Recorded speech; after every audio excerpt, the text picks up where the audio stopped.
მოგესალმებით ბათუმელების პირდაპირ ეთერში ჩვენ ბათუმში ვართ საკონსტიტუციო სასამართლოსთან არიან ისევ შეკრებილი პროევროპული აქციის მონაწილეები გრძელდება ეს პროევროპული საპროტესტო აქცია ბათუმში ასევე თბილისში სხვადასხვა ქალაქში ისმის დღეს მოქალაქების ხმა და კაფიო შეძახელი რომ ისინი არაპირებენ შეწყვიტონ ბრძოლა ამ ქვეყნის თავისუფლებისთვის იმისთვის რომ არ დარჩეს ამ ქვეყნის გზა ჩაკეტილი ევროპისკენ რაც ჩაკეტა ქართულმა ოცნებამ და ამის შესახებ კაფიო განაცხადი ჩვენ მოვისმინეთ 2024 წლის ნოემბერში არჩევნების შემდეგ და სწორედ ირაკლი კობახიძის ეს განცხადება აღმოჩნდა კრიტიკულად მიუღებელი საქართველოში სამოქალაქო საზოგადოებისთვის და მას შემდეგ გრძელდება ეს საპროტესტო აქციები ქვეყანაში მას შემდეგ გრძელდება ბათუმში უცვლელი მოთხოვნებით რომ გაიმართოს ხელახლა საპარლამენტო არჩევნები დემოკრატიულ და სამართლიან გარემოში და ასევე უცვლელი და უმთავრესი მოთხოვნები რაც ძალიან ხმამაღლა ისმის ამ აქციებზე არის ის რომ უნდა გათავისუფლდნენ პოლიტიკური პარტნიორები რეჟიმის ტყვეები სწორედ ამ მოთხოვნებით გრძელდება ეს პროტესტი მთელი ქვეყნის მასშტაბით უკვე 600 დღეზე მეტია. დღეს მინდა ვესაუბრო მე ასევე პროევროპული აქციის მონაწილეებს ბოლო პოლიტიკურ ამბებთან დაკავშირებით მათ შორის რამდენიმე სარჩელზე რომელიც შევიდა საკონსტიტუციო სასამართლოში აი ამ შენობაშია გათავსებული ეს სასამართლო რომელსაც შეუძლია რეალურად ქვეყანაში გადაარჩინოს დემოკრატია და უზრუნველყო იყოს კონსტიტუციით გარანტირებული უფლებების დაცვა, მაგრამ კრიტიკულ შემთხვევებში ხშირად არაკეთებს ხოლმე ამას ეს სასამართლო, მაგალითად კამპანია შენგეხებას შესახებ სარჩელი ამ სასამართლოში შევიდა წლების წინ დაასრულა ამ საქმის არსებითი გახმა 2019 წელს და უკვე 7 წელი გავიდა მას შემდეგ რაც დაასრულა ამ საქმის არსებითი გახმა და ამ დრომდე არ მიიღო გადაწყვეტილება სასამართლოს ასეთ რეზონანსულ და გახმაურებულ საქმეზე.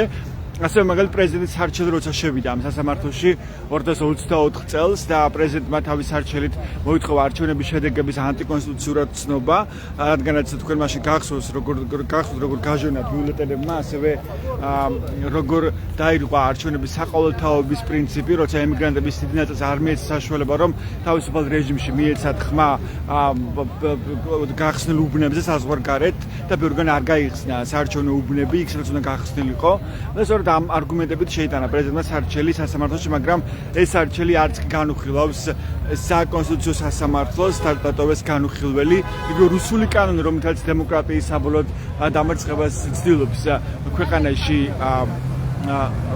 ქართული ოცნება რუსული კანონი არც კი შეაჩერა ამ სასამართლომ, მას აქვს ესეთი მექანიზმი რომ შეაჩეროს ამ კანონის მოქმედება, მაგრამ არ შეაჩერა და არც დაუწყია რუსული კანონის შესახებ სასამართლოს შესული სარჩელის განხილვა საკონსტიტუციო სასამართლოს. მაგრამ ამის მიუხედავად მაინც შეიტანეს ემიგრანტებმა რამდენიმე სარჩელი შევიდა სასამართლოში და მოითხოვენ ისინი იმას რომ დაებრუნონ საარჩევნო ხმის უფლება. ისინი ხას უსვამენ იმას რომ მნიშვნელოვანია ამ შემთხვევაში არა შედეგი და ძალიან ნახადასანახია თუ რა შედეგი შეიძლება დასრულდეს ეს დავა სასამართლოში რომ წინა გამოცდილებიდან გამომდინარე, მაგრამ ისინი ფიქრობენ რომ ეს დავა მნიშვნელოვანია სწორედ საერთაშორისო ასპარეზზე ჩვენი საერთაშორისო პარტნიორებისთვის, რომელსაც ძალიან მკაფიო დაინახონ მის ხელში სასამართლო და რამდენად პრობლემურია საქართველოში სასამართლოს დამოუკიდებლობის ხარისხი, მაშინ როცა ემიგრანტებს ართმევენ ხმის უფლებას, ამ დროს სასამართლო ამ დავას არ განიხილავს ან არ აკმაყოფილებს მათ სარჩელს და მათ სასარჩელო მოთხოვნას. მე მინდა გავისაუბრო აქციის მონაწილეებს ამ დავასთან დაკავშირებით და ასევე ბოლო პოლიტიკურ ამბებთან დაკავშირებით. გიორგი კირთაძეს ხედავ პოლიტიკოს. სამშვიდობისა გიორგი, გამშვიდობისა. მინდა გესაუბროთ ბოლო მნიშვნელოვან ამბებზე, მათ შორის იმ სარჩელებზე, რომელიც შევიდა სასამართლოში. მგონი თქვენი კოალიციაც ამზადებს სარჩელს ემიგრანტებთან დაკავშირებით, როცა ემიგრანტებს წაართვეს ხმის უფლება, მას შემდეგ რაც ბოლო არჩევნებზე ქართულმა ოცნებამ აიღო საზღვარგარეთ გახსნილ უბნებზე დაახლოებით 13%, ამის შემდეგ მიიღეს მორიგი რეპრესიული კანონი და ემიგრანტებს შეუზღუდეს საარჩევნო ხმის უფლება. ხო, მათ აღარ აქვთ უფლება რომ მისცენ ხმები საზღვარგარეთ გახსნილ უბნებზე და ჩამოვიდნენ საქართველოში, რაც პრობლემური საკითხია. შევიდა რამდენიმე სარჩელი, მათ შორის მე როგორც ვიცი, თუ არ ვცდები, თქვენი კოალიციაც ამზადებს ამ სარჩელს, რომ შევიდეს ალბათ გაერთიანებული სარჩელი იქნება შემდეგ და გაერთიანებული საქმის ფარგლებში განიხილავს ამ სასამართლო. მართალია ემიგრანტებს არ აქვთ მოლოდინი მგონი რომ მათ მოთხოვნას დააკმაყოფილებს სასამართლო, მაგრამ ეს არის მნიშვნელოვანი დავაო, რომ დაინახონ თქვა იგივე თუნდაც ევროპელმა პარტნიორებმა თუ რამდენად ვის ხელშია რეალურად სასამართლო. თქვენ რას ფიქრობთ ამ დავაზე და ამ სარჩელზე სასამართლოში? რა მნიშვნელოვანია მსგავსი დავა სასამართლოში? დასაწყისშივე უნდა აღნიშნოთ, რომ თუ ისე ჩატარდა სამართლიანი ხო არჩევნები ეს იყო ემიგრაციაში, იქ სადაც არ ქონდა ქართულ ოცნებას და ბიძინა ივანიშვილის ჯგუფს წვდომა აშენებაზე, ზეწოლაზე, მოსყიდვაზე, მანიპულაციაზე საარჩევნო უბნებში, იქ არჩევნები ჩატარდა მართლა სამართლიანად და ყველა კარგად ფაქტ შედეგებს ხო ქართული ოცნება ბიძინა ივანიშვილი გავიდა მეხუთე ადგილზე. მე დაამხარია რომ ჩვენი პოლიცია გამოკვეთილად ლიდერი იყო, მაგრამ მე ეს არ არის მნიშვნელოვანი, უფრო მეტად მნიშვნელოვანი არის ის, რომ ივანიშვილი გიწმინდა დამარცხდა ქართულ ხალხს. დაახლოებით 13% აიღო ჯამურად, როგორც იცით, ხო?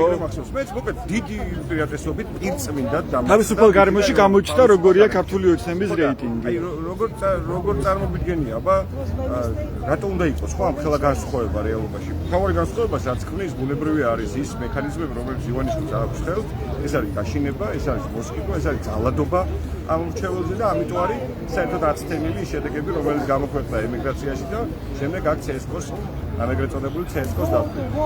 მიუხედავად იმისა, რომ რაოდენობაში რომ ბევრი არ იყო ემიგრანტების ვინც ამარჩევნებში მიიღო მონაწილეობა, თუმცა მე ვფიქრობ, რომ საკმაოდ მნიშვნელოვანი რაოდენობა იყო ასე 50,000 დაახლოებით, მაგრამ ბევრად მეტია როგორც ობიექტურად, ბევრად მეტი ადამიანი არის ასული. მიუხედავად იმისა, არც მე ისე საშუალება რომ მისულიყო ეს უბნები, ხო არ გახსნეს სათანადო უბნები. ყოველგვარი ყველანაირად შეეცადა ბიძინა ივანიშვილი ხელი შეეშალა. აქ რა არის მნიშვნელოვანი რომ გაიხსნას ბევრი საარჩევნო უბანი, როცა ადამიანებს უწევთ 800,000 კილომეტრის გავლა. ისაცემა ეს გაჭირვებაში მყოფი ქართველი ადამიანისთვის უცხოეთში არ არის მარტივი ამბავი და ამიტომაც არის რომ 5 მილიონი ადამიანი ამ ყოფილან გასული, მაგრამ მათგან მცირე ნაწილმა მოახერხა არჩევნებზე მისვლა. მაგრამ ივანიშვილისთვის ეს იყო მაინც საშიში. საშიში იყო, იმიტომ რომ მან ნათლად დაინახა, რომ იქ სადაც არ არის, მას არ აქვს ბერკეტები ამ მრჩეველზე ზემოქმედების რა შედეგები დგება და მხოლოდ ამით იყო ნაკარნახების გადაწყვეტილება, რომელიც ანუ რეალური რეიტინგი რეალურად მისი სანდოობა რამდენია ეს გამოჩნდა თავისუფალ გარემოში. ემიგრანტები თავად ამას ამბობენ. ემიგრანტებს საერთოდ ხმის უფლება აუხსნა. ხო, წარმოუდგენელი საშინელება ჩაიდინა ამით ივანიშვილმა. თავარი რამ, რითაც ემიგრაციაში წასული ადამიანი კონტაქტობს თავის სამშობლოსთან, მას აქვს უფლება ისევე როგორც საქართველოს მაცხოვრებელმა ადამიანმა, როგორც საქართველოს მოქალაქემ გადაწყვეტილებაში, მნიშვნელოვან გადაწყვეტილებაში მიიღოს მონაწილეობა და აერჩიოს ხელისუფალი, ეს უფლება ჩამოართვა ჩვენს ემიგრანტებს. რა თქმა უნდა, ამმართველები დავა გასაგრძელებელია სამართლებრივი ფორმითაც, რომლის იმედისაც თქო უნდა ალბათ ყველანაირად რომ ადამიანის ბევრი არ შეიძლება იყოს მოსული სასამართლოში, თუმცა ყველა მექანიზმის გამოყენებას მე პირადად ხარს უჭერ, მაგრამ ასევე ძალიან მნიშვნელოვანი არის ზეწოლა ბიძინა ივანიშვილზე, როგორც ქვეყნის შიგნიდან, ისე ქვეყნის გარეთ, რათა მას საბოლოო ჯამში ჩაატაროს არჩევნები. არჩევნების ჩატარებას როცა ჩვენ ვსაუბრობთ, რა თქმა უნდა, გულისხმობთ იმას, რომ ემიგრაციას აქვს უფლება მიიღოს არჩევნებში მონაწილეობა. მეტიც მათთვის გამარტივებული უნდა იყოს და ბევრი საარჩევნო უბანი უნდა გაიხსნას. ჩვენ როცა ვსაუბრობთ, რომ არჩევნები უნდა ჩატარდეს, რა თქმა უნდა, გულისხმობთ იმას, რომ კარუსელები უნდა იყოს გამორიცხული და ადამიანებს ჰქონდეს საშუალება თუნდაც დასრულებული არჩევნების შემდეგ ჯაბა ანაიმზებ გადაამოწმოს. თუ მან რაიმე მიზეზის გამო ვერ მოახერხა საარჩევნო უბანზე მისვლა, მის ნაცვლად სხვა ადამიანმა ხო არ მისცა ხმა.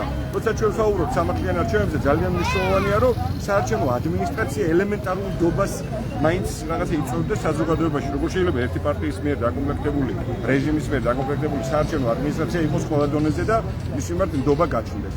როცა ვამბობთ, რომ სამართლიანი უნდა იყოს არჩევნები ან არჩევნები უნდა ერქვას, საერთოდ მაშინ გულისხმობთ იმას, რომ მართლა საარჩევნო დავა ვიღაცა ობიექტურმა ხალხმა უნდა განიხილოს და ამისთვის კოლეგები მართლა უნდა შეიკრიბოს. ანუ ჩვენს მიერ ჩამოთვლილი ცნობილი 6 პუნქტი იცით თქვენს და ალბათ მაყურებელს რაღაცა ის კი არა, რომ ბიძინა ივანიშვილს ვეუბნებით, რომ აბა თქვენ წადი ახლა ხელისუფლებაში და ჩვენ უნდა მოვიდეთ ან სხვა ხალხს უნდა მოვიდეს.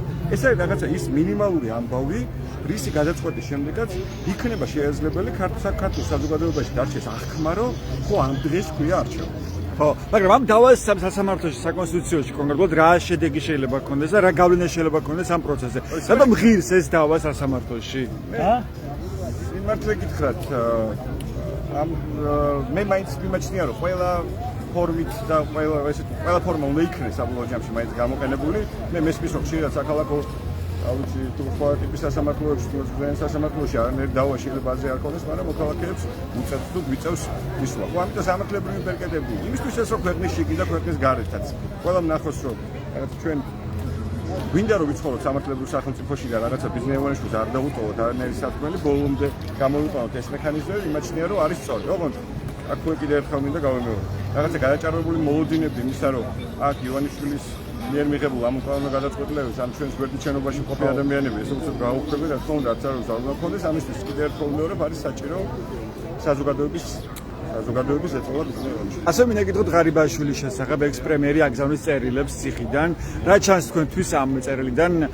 ხო აი მე წერილი ჩამოვდო რომ მე ბრძოლას ვიწყებო, სხვა გზას არ მიტოვებენო. ბოლო წერილში ასრულებს იმით რომ მე არავის არ უპირისპირდები, ჩემს თავს ვიცაო და მე მუქრებიანო, მიმანიშნებენო მამაჩემის დაჭერითო, ამაზე იყო აქცენტი. თქვენთვის რა იყო მნიშვნელოვანი, რა გამოჩნდა ამ წერილებით? ხო, ეს წერილები ძალიან გაუს შეიძლება რაღაც წერილებით ურთიერთობა საზოგადოებასთან, ქართული ოცნების ყოფილი მაღალი თანამდებობის პირების რაღაც ახალი ამბავი არ არის. ხო, აი, თქვენ სადაც გახართ, ეს უკან არის აჭარის მთავრობის შენობა და კარგათის განმავლობაში მეორე სართულზე ერთი ახალგაზრდა ბიჭი იყო, რეჟიმის მთავარი წარმომადგენელი აჭარაში, რომელმაც ასევე წერილი გამოაქვეყნა, სადაც თქვა, რომ ჩემი მკვლელობის ცდელობა სხვას არ დააბრალოს, საკუთარ თავს მეთქონვე სოლეო და ისიც საუბრობდა საკუთარ მამაზე.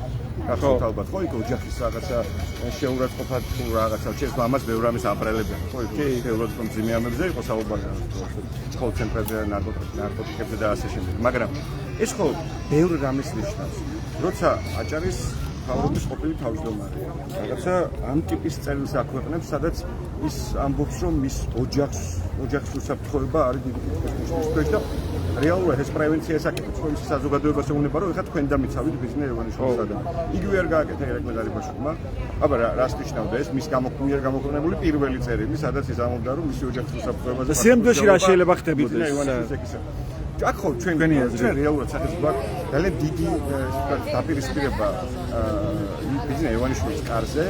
ეს დაპირისპირება, რა თქმა უნდა, არ არის. ვისთავის შორის არის ეს დაპირისპირება? გეოლოგიური დაპირისპირება, ან რაღაც კლანებს შორის დაპირისპირება? ქვეყნის მომავალზე კი არ დაუს ეს ხალხი, ან ქვეყნის განვითარების სტრატეგიებზე არ არის. ეს ხალხი დაუს ვილქო დიდკუს იშოვს. ვიღაცემა ჩათვალა, რომ გასაშველზე მედიკული იშოვა ერთმა მხარემ, ამ შემთხვევაში ღარიბაშვილის მხარემ და კობახიძის მხარემ, რადგან დაიჭირა ეს ხალხი. ეხლა იმის გამო, რომ თეორიულად შანსი არ დარჩენილიყო, მე ვჯერა რომ ამას გულწრფელად წერს ღარიბაშვილი. რომ ეგ ამბობ მართლა ეგრე, იმისთვის რომ თეორიული შანსი არ დაბრუნებულიყო, დარჩენილიყო იმისა, რომ ოდესმე თავისი კარგი სათადარიგო მოთამაშე იოხიშვილის ისე უკან დაებრუნებია გულისხმობ ღარიბაშვილს, ხო, ბოლომდე აკეთებენ მის ესე ვთქვათ რეპუტაციულ მოსწყობას, ხო? როცა ეუბნებოდნენ, რომ და დიდი ალბათობით ეს იქნება რაღაც კორუფციაზე ალბათ იქნება საქმეები აღზრული, თითქოს ის არ კმარობდეს, რომ კაც სახლიდან ყველას გვაჩვენებს და ქვეყანას პრემიერ-მინისტრს მილიონობით დოლარი ნაღდი ფული ამოუღეს და ოქროს ზოდები და ღარიბაშვილის შრეგაზია, ხო? მაგრამ ეს წერილი ხო თავიდან ივანიშვილმა მიწერა მას ციხეში, ხო? ეს ივანიშვილის გარეშე სამე წერილში ხო ძალიან ნათლად იკითხება ის, რომ ამ ქვეყანაში ერთ-ერთი გადაწყვეტილების უნდები კაცი და ამას ის ღიათ ამბობს, რომ არის ბიზნეს ივანიშვილი.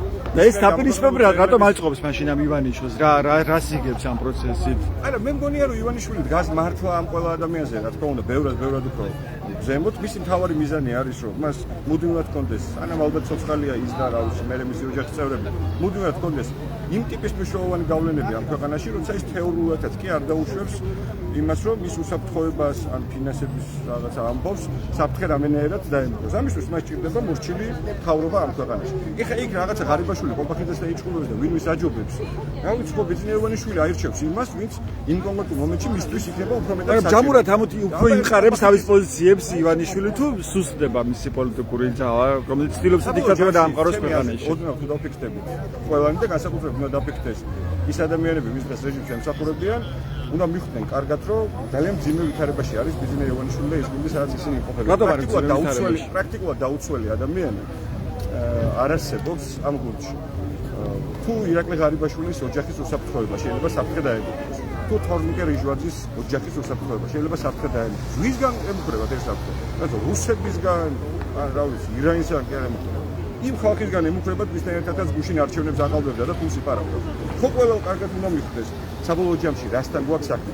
ვინ არის დაცული ამ დროს ირაკლი ჭეიშვილი? და რატომ არჩევს ვერ ეს ხალხი ისევ აქოს ივანიშვილი? ეს გონია თუ ნების ცოტნე ანაინძეს, ეხლა პრემიერი სიტყვებით რო გამოდის ამ ბოლოს. აი ვის გონია საკუთარი თავი რაღაცა უფრო მეტად დაცული, ვიდრე იყო ღარიბაშვილი და თორნიკე რიჟვაძე. ივანიშვილი ზოგადად ოლიგარქიული მმართველობის ბუნება არის ეს. ნებისმიერი ადამიანი კრისტალის რო იყოს ვიღაცა მათ გუნდში ისიც აუცილებლად ბოლოს გაფუჭდება, იმიტომ რომ სხვანაირად მუშაობა უბრალოდ ამ სისტემაში არის წარმოუდგენელი. აუცილებლად ბოლოს გაფუჭდება ისე როგორც გაფუჭდა ის ხალხი, ვისაც ჩვენ ზემოთ ვისაუბრეთ და აუცილებლად მათ ბიძინა ივანიშვილი საბოლოო ჯამში სანაგვეზე ან პოლიტიკურ სანაგვეზე მოჩნდეს. მაგრამ ამით ბიძინა ივანიშვილი ამ დიქტატურის დამყარების გზაზე და უფრო იმყარებს თავის პოზიციებს თუ სუსტდება თქვენი ახმარებელია. მოკლევადიან პერიოდში შესაძლებელია რომ ეს ნიშნავდეს კიდეც გამყარებას მისი პოზიციების, იმიტომ რომ მას საკუთარ გუნდში ნამდვილად არ სჭირდება ადამიანი, ვინც ბევრი ფული იშოვა და რაღაცა ფორმით შეიძლება წარმოადგენდეს საფრთხეს მათ შორის მისთვის. ეჭვიანობა ასევე დამახასიათებელია ბიძინა ივანიშვილის ფსიქოლოგიის მქონე ადამიანებისთვის და ხო, ეგეც აქ მუშაობს, ამიტომ რაღაცა მოკლევადიან პერიოდში ის სიმშვიდეს მოიპოვებს, თუმცა მე მჯერა რომ ესე არ უყურებს ქართველი ხალხი ამას, ცოტა მეტი ანალიზის აკეთებს, ვიდრე ივანიშვილის წარმოუდგენია ეს და საბოლოო ჯამში რა თქმა უნდა მის დასუსტებას მოასწავებს და კიდე არა და მგონია რომ ის არ არის რა თქმა უნდა ძლიერად. ამ მასშტაბის დაპირისპირებები ივანიშვილის გუნდში ცხადყოფს იმას, რომ რეჟიმი არ არის მყარად, რა ვიცი, ცალსახა პოზიცია ჩემი. დიდი მადლობა, ეს გიორგი კირთაძე იყო პარტია ახალეთ ერთ-ერთი ლიდერი. რომელსაც თქვენ უსმენთ ბათუმელების პირდაპირ ეთერში. მე შეგახსენებთ, რომ ჩვენ ვართ ბათუმში პროევროპულ საპროტესტო აქციაზე, რომელიც გრძელდება უკვე 600 დღეზე მეტია. და დღეს აქციის მონაწილეებს ვესაუბრებით ისეთ მნიშვნელოვან სარჩელზე, რომელიც შევიდა სასამართლოში, რომელიც შეეხება ემიგრანტებისთვის ხმების წართმევას. ემიგრანტებს არ აქვთ მოდიდი რომ მათ სარჩელს დააკმაყოფილებს სასამართლო, მაგრამ მათ მაინც შეიტანეს ეს სარჩელი, სწორედ იმის გამო რომ კარგად გამოჩნდეს მათ შორის ევროპელი პარტნიორებისთვის საერთაშორისო ასპარეზზე თუ ვის ხელშია პრაქტიკულად სასამართლო ხელისუფლება ამ ქვეყანაში და როგორ გაწყვეტილებას იღებს სასამართლო, მაშინ როცა ხელისუფლებაში არის ბიძინა ივანიშვილი. მოდი გავისაუბროთ კიდევ ერთ მონაწილეს ამ ამბავთან დაკავშირებით. საღამოშობისა, მინდა რომ გაგესაუბროთ, ბოდიში გაწყვეტინებთ. მოგეთ, კიდევ ერთი სარჩელი შევიდა სასამართლოში, აი ამ უწყებაში, ამ შენობაშია საკონსტიტუციო სასამართლო, რომელსაც შეეძლო არაერთხელ ამ ქვეყანაში რომ გადაერჩინა დემოკრატია, როცა არჩევნები გაყალბდა საქართველოში და ეს აღიარეს საერთაშორისო ინსტიტუციებმა, მათ შორის EU-თომ, რომელიც ყველაზე ავტორიტეტული ორგანიზაცია, მაშინ სწორედ შეძლო არჩევნების შედეგების ანტიკონსტიტუციურად გამოცხადება ამ სასამართლოს, მაგრამ მათ არც კი განიხილეს სარჩელი, რომელიც შეეხებოდა არჩევნების შედეგების ანტიკონსტიტუციურად ცნობას, ეს იყო პრეზიდენტ სალმაზურაბიშვილის სარჩელი. ამჯერად სასამართლოს მიმართ ემიგრანტებმა, მათ როგორც მოგეხსენება, წაართვეს, უბრალოდ შეუზღუდეს საარჩევნო უფლებები, უთხრეს რომ უნდა ჩამოხვიდეთ თქვენ საქართველოში თუ გინდათ რომ არჩევნებში მონაწილეობა მიიღოთ. ემიგრანტებს შეაქვთ ახლა სარჩელები, რამდენიმე სარჩელი შევიდა. მასობრივად აწერენ ისინი ხელს ამ სარჩელებს რომ გახდნენ თანაავტორები, მათაც არ აქვს მოდიდი რომ ისინი მოიგებენ ამ სარჩელს, მაგრამ ამბობენ რომ ეს მაინც მნიშვნელოვანი დავა იქნება. თქვენ როგორ უყურებთ ამ დავას? არათუ რომ მნიშვნელოვანი ეს დავა და ეს საქმე საკონსტიტუციო სასამართლოში? ჩემი აზრით მსგავსი ამბები წყლის ნაყვაა, იმიტომ რომ რასაც ქვეყანაში თავზე აღვახია კონსტიტუცია გავს დეტალებზე ბრძოლა, დეტალი არ არის ნორმალურ ქვეყანაში უნიშნულოვანესი ამბავი იქნებოდა, მაგრამ იმ ფონზე, როდესაც თავისუფალი მედია აკრძალეს არასაბჭოო ორგანიზაციას ასეების შესაძლებლობას არაძლევენ ემიგრანტების ხელისუფლებაზე ბრძოლა იმ საარჩევნო სისტემაში, რომელიც ჩვენ გვაქვს და რომელმაც მთელი ოპოზიციური პარტიები, მთელი რიგი ოპოზიციური პარტიები აკრძალა და ზოგი პარტიის თავმჯდომარე ციხეშვილის, ზოგი იმალვაშია, ზოგი უცხოეთშია და ჩამოდის ამ ყველაფრის ფონზე ემიგრანტების ხელისუფლებისთვის ბრძოლა. ფორმალურად ჩემი აზრით მისაღებია, მაგრამ ხოლო ნახეთ ემიგრანტებსაც როცა გავესაუბრებით, მოაწერა თქვა ხელი ამ სარჩელს. ისინი ხაზს უსვამენ იმას, როცა ჩვენ ხვდებით აქ პოლიტიკოსებს, ხელისუფლების წარმომადგენლებს ევროპის დედაქალაქებში, ქალაქში თუ ქვეყანაში, ისინი გვისვამენ შეკითხვას, იმერთეთ თუ არა ყველა ინსტანციას, გამოიყენოთ თუ არა ყველა ბერკედი, ჯერ თავად ქვეყნის შიგნით. ანუ ჩანს თუ არა ბოლომდე რომ სასამართლო ხელისუფლება არ არის დამოუკიდებელი ქვეყანაში, რომ მან გადაარჩინოს ასე თქვა დემოკრატია ამ ქვეყანაში. ხო ეს ბევრისთვის შეიძლება არ იყოს ცხადი. თქვა იგივე ერთ-ერთი ემიგრანტი მიყვებოდა რომ თქვა ქართული ოცნების წარმომადგენლებს უთქვამთ უცხოელი პოლიტიკოსებისთვის, მაგალითად ის რომ ახობაძე როგორ გათავისუფლდა, როგორ გამოვიდა გამართებელი განაჩენი, თუ კი სასამართლო ხელისუფლება არ არის დამოუკიდებელი ქვეყანაში, თუ კი თქვა მას უწოდებდნენ სინდისის პარტიმარს, მის შესახებ მიიღო გამართებელი განაჩენი, ხო? იგივე სასამართლო. ამიტომ ბევრისთვის შეიძლება არის რომ მაინც კითხვის ნიშნები, რამდენად დამოუკიდებელია სასამართლო ქვეყანაში და თასახად რომ სასამართლო არის ივანიშვილის ხელში და ის აუცილებლად მიიღებს იმ გადაწყვეტილებას, რაც სურს ივანიშვილს, შეიძლება ასე მკაფიოდ დასანახი არ იყოს ყველასთვის ევროპაში. და ამიტომაც ეს დავა იქნება კიდევ ერთი საშუალება იმისთვის, რომ მოქალაქეებმა თქვა, მათ შორის ემიგრანტებმა, რომ ჩვენ გამოვიყენოთ ყველა ინსტანცია, ყველა ბერკეტის სამართლებრივი გამოვიყენოთ ჩვენს ქვეყანაში და მაქსიმალურად გამოვაჩინეთ რა დღეშიც არის სასამართლო. რეალურად დღევანდელი ქართული სასამართლო არის უმძიმეს მდგომარეობაში და იძინა ივანიშვილის თავისთავზე აქვს ნათქვამიო მეოთხეთვის პატარა ტრიუმფი მოამზადება და ეს პატარა ტრიუმფია, როდესაც ვიღაცეებისთვის თითქოს სამართლიანი განაჩენი დგება. გიორგი ახობაძის საქმე იყო ძალიან მძიმე და მთელი რიგი ფაქტორები, გარემო ფაქტორები იყო, რამაც მოახდინა ზეგავლენა სასამართლო განაჩენზე. ჯერ უნდა ავიღოთ ის, რომ გიორგი თვითონ არის ძალიან მოწესრიგებული ადამიანი და შეიძლება ბევრი იურისტზე მეტად იცოდეს საკანონმდებლო წესები და ასე შემდეგ, ამით დაკავების პროცესების უფლება რა უნდა ქნას, როგორ უნდა მოიცეს. გიორგი სპეციალურად წერდა ვიდეოებს და ხალხასავდა როგორ უნდა მოქცეულიყვნენ სხვადასხვა სიტუაციაში, იგივე ზუსტად თუნდაც ნარკოტიკის ჩადების შემთხვევაში რაზე არ უნდა მოეკიდათ ხელი და რა უნდა ეკრა და გიორგი ძალიან სწორად გააკეთა ყველაფერი და გარდა მაგისა დაემატა გიორგის ბედის გარდაცვალება, რომელიც ამ ხელისუფლების კისერზეა, იმიტომ რომ პაციენტ დედას წაართვეს ერთადერთი მომვლელი შვილი და გიორგი ახობაძის და კიდევ რამდენიმე შემთხვევა, რომელსაც ივანიშვილი მის დასადასტურებლად არ ედებს აი ის სასამართლო თავისუფალია, საერთოდ ხდება რომ ვიღაცეებმა სადღაც მოგდე ევროპაში არ არის დაწესებული აი სასამართლო აკავს კლანი და მასულობენ ერთი ადამიანის სუნიებსა და დავალებებს არის სწორედ მაგალითად არის ის ერთეული შემთხვევები. აი მე ვფიქრობ რომ ფორმალური პასუხი სწორია რომ ყველა ინსტანციას გაევლიან ემიგრანტები, ხო? პირველმა სასამართლომ მოდი არ დააკმაყოფილა ეს საკონსტიტუციო სასამართლო შემდგომში ის რატომ შეუზღუდეთ? რატომ მივიდა უცდება ამ გადაწყვეტილებამდე თქვენი აზრით, რომ შეეზღუდა ემიგრანტებისთვის საარჩევნო ხმის უფლება? ჩვენ ვარ პატარა რუსეთი რა, რუსეთის გუბერნია ვარ.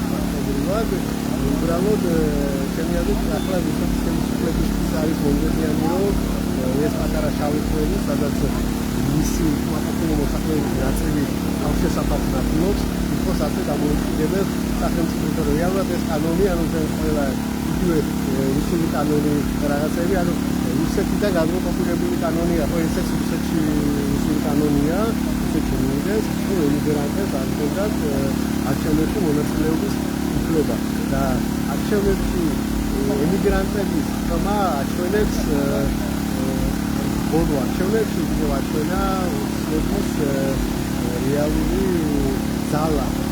აბსოლუტურად არის, ხო? 13% აიღო ქართულმა ოცნებამ საზღვარგარეთ გახსნილ უბნებზე ჯამურად. ეს არის ის რეალური შედეგი და ის რეალური განწყობი შეიძლება საჯარო მოქალაქეების მასშტაბების და გასულებული ანუ რეალური მაჩვენებელი ქართული ოცნების ეს არის ამდენი პროცენტი უჩვენებს.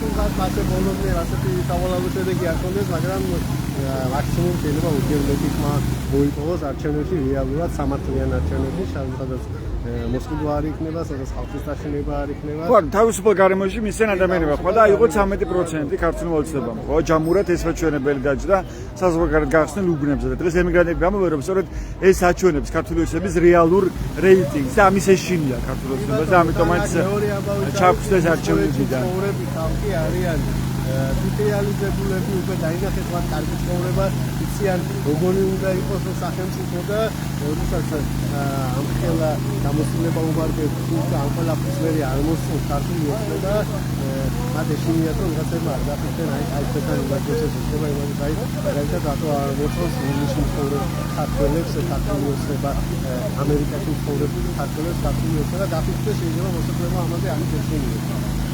მადლობა, ეს მერაბ ჯიხაძე იყო ამ პროევროპული აქციის ერთ-ერთი აქტიური მონაწილე, თქვენს უსმენთ ჩვენს პირდაპირ ეთერში. ასეთ იყო ბათუმელების პირდაპირ ჩართვა დღეს 23 აგვისტოს. მორიგი პროევროპული აქცია გრძელდება ბათუმში. ესურვებთ ჩვენს ვებგვერდებს ბათუმელები.g და ნეტგაზეთი.g რომ მიიღოთ განახლებული და სანდო ინფორმაცია. მადლობა ყურადღებისთვის, დროებით.